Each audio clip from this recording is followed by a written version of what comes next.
What's up, WNBA fans? What's happening, good peeps? It's Fran Harris, and can you believe it? It legit happened. Can you believe it?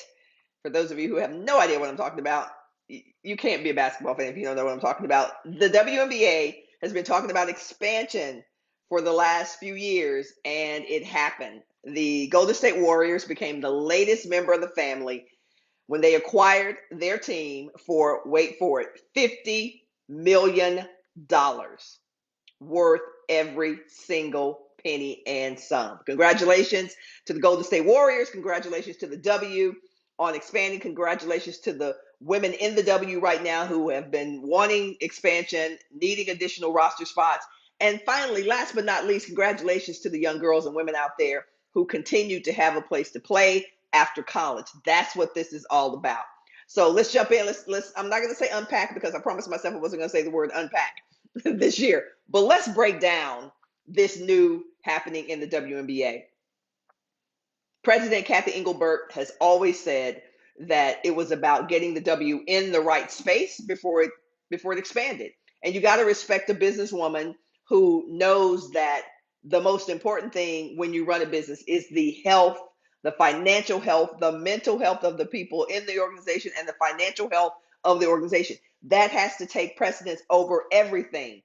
And so while I'm sure it's hard, this is hard for us fans to look at the W and know that we need additional roster spots and a host of other things, it has to be hard for the people who run the W, who know that there is a great market. There's never been a better time to be in women's basketball, who they know that, but still the time is not right. So I salute Cathy Engelbert for holding off as long as she could and doing a couple of things. We talked about breaking down this new acquisition. Here are a couple of things that I will say about what's important for the W going forth. As a businesswoman, this is something I have to deal with in whether I'm dealing with my sports facilities or my sports drink company or my consulting company all the time. When is the right time to hire someone? When is the right time to bring someone on? When is the right time to buy that new equipment? These are all the decisions that you have to make based on where you want your company to go, right?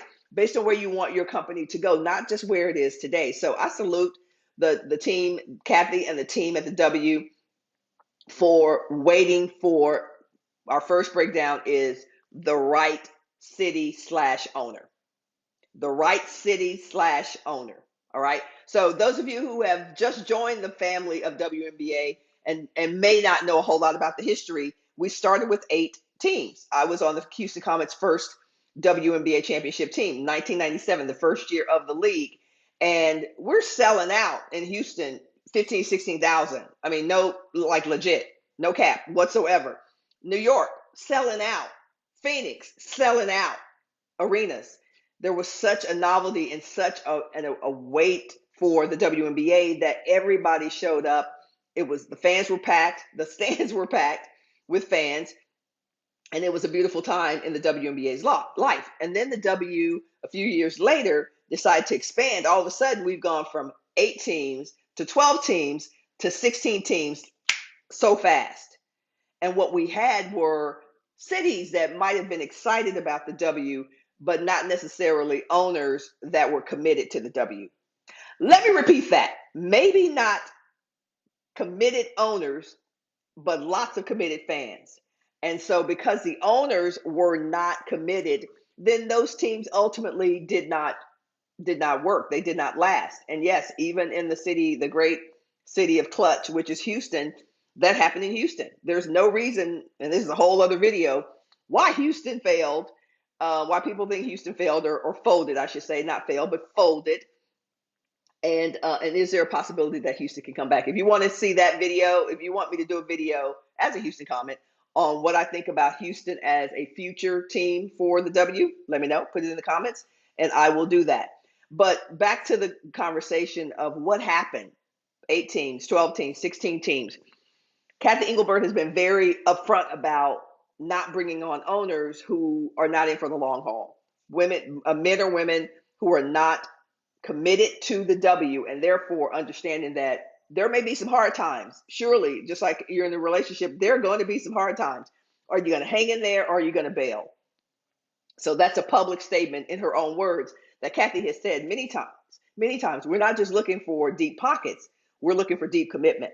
I like that. That's my that's my take on what Cathy has said in the past about getting the right ownership. So the fact that Joe Lacob, let's break that down, right team, right owner, right? Deep history with women's basketball, has always been into women's basketball, had daughters who wanted to play. He got involved with the ABL, became an owner of that league because he had daughters and he wanted to have a future in basketball if they wanted to. Committed to the Lasers, one of the most successful franchises in the ABL. So he's done the work. He's in the trenches with women's basketball, girls and women's basketball. Right owner? Probably. Right? Given his commitment, his financial profile, loaded, right? To borrow a word from the 60s, he's loaded. These days, he's cash flush. He's got the bag, right? Joe Lacob has the bag, and the investors for this team are in great shape. So the profile, Cathy doesn't have to worry about what's going to happen to the team because the owners are strong financially. Their profile is super, super strong still, as a matter of fact. So you got that. So owner invested in women's basketball and success of women's basketball, documented commitment to women's basketball at the highest level, got the money, got the bag, huge piece of it. Number 3, infrastructure. Infrastructure, right? Infrastructure is not just buildings, practice facilities, and gyms, and okay, that's a part of it, but that's not all of it. Infrastructure is also sponsorships, sales team, operations. It's everything you need to run a professional sports team. Well, we know the Warriors have one of the highest NBA valuations in the league. So what you will see happening that's similar to what happening when the league started is that now the infrastructure that has made the Warriors successful is duplicated, used as a template to do the same thing for the WNBA. Would that make you excited as an owner? Would that make you excited as a commissioner, as a president? Absolutely. So check that box. They have the infrastructure to duplicate the success that they've had in the NBA. Are apples to apples? Are we comparing apples to apples with the NBA and the WNBA? Absolutely not. But from a business operation standpoint, absolutely. The same things it took to make the Warriors successful, there will be glimpses and lots of face-to-face and heart-to-heart, if you will, duplication of those things, those operations, to make the WNBA franchise successful. All of this to say, the W looks at Golden State and says, this is a sure bet, right? We don't know what their team is going to be like. We don't know how good they're going to be, although Joe Lacob said in the press conference that within 5 years, they will have a championship. I like that. I like that a lot for a lot of reasons that I will share with you in a later video, but I like that a lot. So you've got all the pieces, all the template. If there is such thing as a template that you can apply from one situation to another, this is definitely it. We know that the Warriors organization is a first-class organization because we see what they've done with their team in a relatively short time. So we got the right owner, the right city. Let's talk about that in a minute. The right ownership team. We didn't talk about the right time. This is the right time. There has never been a better time to be in the business of the W, right? Viewership up, attendance up, sponsorship dollars up, advertiser dollars up, platforms up, talent up. It is the right time.